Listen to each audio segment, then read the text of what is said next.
Williams, the self-proclaimed underground legend, truly embraced his sixth-man legacy. So a great 5 seconds. Simmons bring it in. 5 seconds to go. Tie game. Seatbelts are fastened. Lou Williams for the win. Bingo! Oh my goodness. That just happened. Lou Will. Lou started his NBA career carrying Allen Iverson's bags, then spent the next 17 years carrying second units and cooking everybody in sight. From Philly to Atlanta to LA, Lou didn't just score, he catered. Floaters that defied gravity, pull-ups that broke ankles, crossovers that ended careers. You ordered it, Sweet Lou served it hot. Lou Williams would love to get to his left. Lay it up. Oh! With 3/10 of a second! He pulled that one out of his back pocket. This is the story of the underground legend, the walk-in bucket who turned coming off the bench into a brand, a badge of honor, and one hell of a legacy. Before the lemon pepper nickname, before the sixth-man trophy stacked up on his mantle, before anyone whispered underground legend with reverence, Lou Williams was already that guy in high school. Coming out of South Gwinnett High School in Georgia, Lou was a certified bucket. He was dropping 30 like it was study hall, breaking ankles, cashing jumpers, and jogging back like it was just another Tuesday. By his senior year, he'd racked up Mr. Georgia basketball twice, was named a McDonald's All-American, and passed some dude named Michael Jordan on the all-time high school scoring list. Lou was dominating, and the comparisons to legends were already flying. So when the 2005 NBA draft rolled around, a first-round pick felt inevitable. But when the picks started rolling, he was nowhere to be found.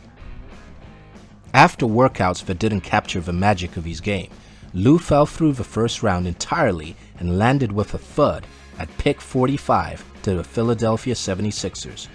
But what no stopwatch, vertical leap step, or shooting drill could measure was the inferno of determination now burning inside him.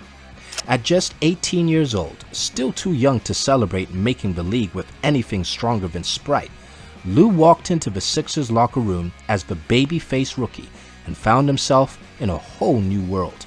No minutes, no momentum. He went from being the man in high school to barely cracking the rotation. Lou's first NBA lessons weren't on the court. They came from carrying Allen Iverson's bags. As a rookie tasked with looking after AI's gear, Williams soaked up everything he could from one of the game's greatest scorers. Those early Philadelphia years were humbling. Lou clawed for every minute, averaging a forgettable 4.3 points in his first 2 seasons. Undersized, unproven, and underestimated, the 76ers coaching staff shuffled him around like a poker chip they couldn't decide what to do with. Then lightning struck. Lou uncovered his basketball superpower, the ability to walk cold off the bench and instantly set the scoreboard ablaze. His lightning-quick first step, crafty ball handling, and fearless shooting showed glimpses of what was to come. After a few quiet years developing behind the scenes in Philly, he started to carve out a real role by the 2007-08 season. He averaged 11.5 points per game coming off the bench, and from there, his growth was steady. He wasn't your traditional point guard. He wasn't out there to run plays or set the table. Lou's job was simple: go get buckets, and he did that at an elite level. Lou had this unique ability to heat up in an instant, whether dissecting defenses in the pick and roll, isolating defenders on an island, or simply cooking his matchup off the dribble.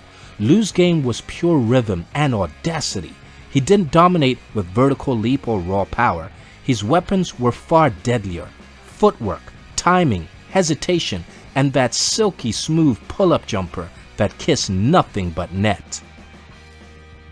His career path crisscrossed the league: Philadelphia, Atlanta, Toronto, Los Angeles, Houston, and back to LA with the Clippers, but his calling card remained unchanged: points. Fast, efficient, cold-blooded.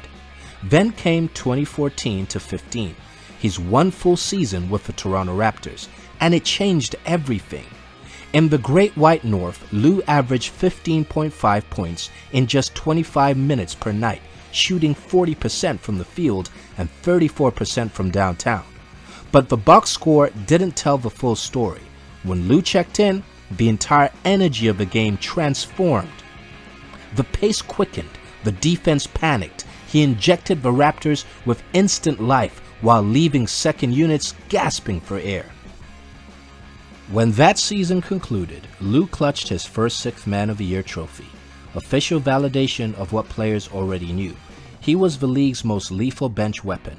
That award wasn't just hardware for his shelf, it was his basketball identity solidified.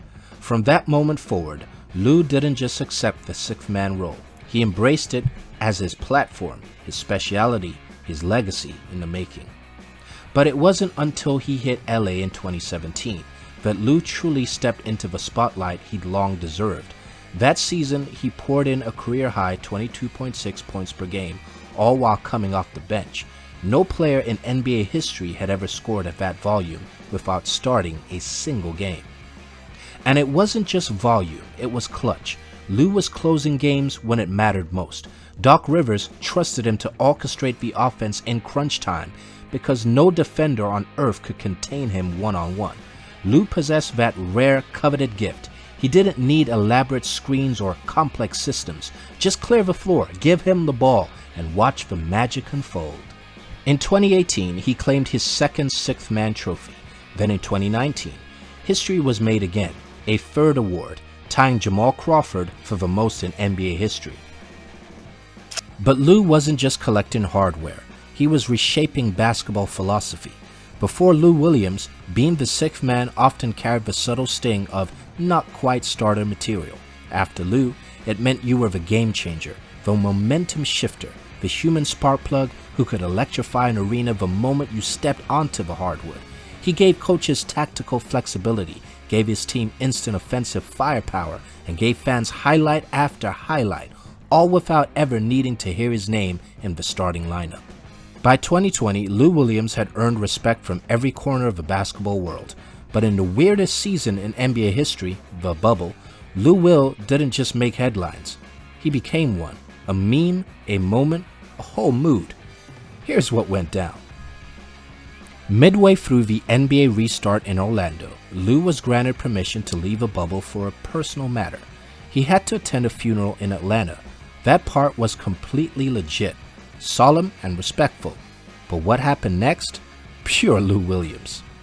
When rapper Jack Harlow innocently posted a now infamous photo of Lou at Magic City, Atlanta's iconic strip club, social media erupted like a volcano. The NBA's carefully constructed bubble had its first scandal, and Lou Will was holding the pen. But here's where the legend takes another delicious turn. Lou wasn't there for the entertainment, at least not primarily. He stopped in for the wings, specifically the lemon pepper wet that he swore were the best in Atlanta. In that moment, Lemon Pepper Lou was born, a nickname as perfectly seasoned as the wings themselves. While league officials scrambled and media pundits hit full panic mode, Lou didn't run from it.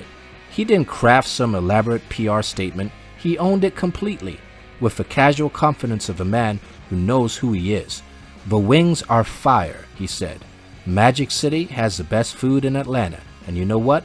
The restaurant literally named a dish after him." It was in that moment his legend hit another gear. Sure, the NBA hit him with a 10-day quarantine and some media smoke, but the fans, they loved him for it, because in that moment, Lou wasn't just a player, he was real, unapologetically himself. And that's the thing about Lou Williams. He never faked it, never chased clout. But when it came to showing up, hooping, and being authentic, nobody did it better. In 2023, Lou Will quietly hung it up after 17 seasons. No farewell tour, no jersey swaps, just a slick, poetic retirement, video voiced by fellow Atlanta legend Killer Mike. It was perfect, simple, real, just like Lou's game. He walked away as the NBA's all-time leading bench scorer, with over 13,000 points off the bench alone, a number that might never be touched ever. His commitment to the sixth man identity ran so deep that he named his son Six, not as a clever spelling, but as a living tribute to the role that defined his basketball immortality. And if that wasn't legendary enough, Drake dropped a whole song about him. Not just a mention, a full track of Champagne Pappy spitting bars about his bench points and wing preferences. The underground legend was so underground that he went mainstream without even trying, and honestly, there may never be another Lou. But there can be another you, because Lou Williams left behind a blueprint. He proved that you don't have to start to be a star. You don't need all-star nods to make an all-time impact. Be real, play your role, do it at a high level, and people will remember your name. Stars get the headlines, but role players, they build legacies. If you made it this far, maybe you've earned some wings too. Just keep it outside the bubble. Hit that like button, subscribe for more NBA content that goes beyond the box score, and drop a comment. Whose journey should we tell next? Thanks for watching. We'll see you in the next one.